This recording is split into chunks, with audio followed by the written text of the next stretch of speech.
দেশী জনগোষ্ঠীৰ সম্পদ আমাৰ ডক্টৰ ফয়জুদ্দিন আহমেদ ছাৰ তেখেত ষ্টেনফৰ্ড ইউনিভাৰ্চিটি আমেৰিকাৰ পদাৰ্থ বিজ্ঞানী যিটো ৱৰ্ল্ডৰ টপ 2% বৈজ্ঞানিকৰ নাম তালিকা প্ৰস্তুত কৰা হয়। এইবাৰ একেৰাহে 3বাৰৰ কাৰণে তেখেত 2% টপ 2% বৈজ্ঞানিকৰ তালিকাত তেখেতৰ নাম অন্তৰ্ভুক্ত হৈছে। তেখেত আমাৰ কাৰণে গৌৰৱ, অসমবাসীৰ কাৰণে গৌৰৱ।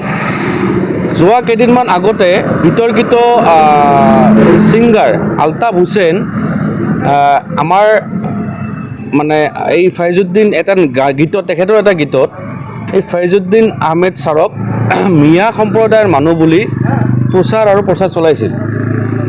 তাৰ বিৰুদ্ধে ফয়জুদ্দিন ছাৰে নিজে হাতীগাঁও থানাত এটা এজাহাৰ আজি দাখিল কৰিছে আৰু আমি গৌৰীপুৰ থানাত আহিছোঁ আমি এজাহাৰটো দাখিল কৰিবলৈ।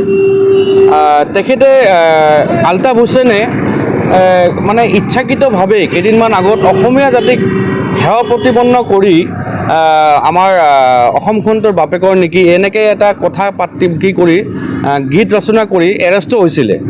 আকৌ আমাৰ দেশী সম্প্ৰদায় খিলঞ্জীয়া দেশী সম্প্ৰদায়ৰ এজন সুযোগ্য সন্তানক এনেকৈ মিয়া বুলি পৰিচয় দি মানুহৰ মাজত যে ভুল বাৰ্তা প্ৰচাৰ কৰিছে সেইটোৰে বিৰোধিতা কৰি আমি আজি গৌৰীপুৰ আৰক্ষী চকীত আহিছোঁ এজাহাৰ দাখিল কৰিবলৈ।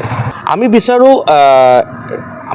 আমাৰ এনেকুৱা বোধ হয় বা আমি এনেকুৱা আপোনাৰ শংকা কৰিছোঁ যে এনেবোৰ মানুহৰ পিছফালে কিজানি কিবা তেনেকুৱা শক্তি আছে নেকি। কাৰণ পুলিচে এবাৰ এৰেষ্ট কৰি তেখেতক বুজাই এৰি দিয়া গৈছিলে, আকৌ তেনেকুৱা ধৰণৰ বিতৰ্কৰ মাজত কিয় পৰিব।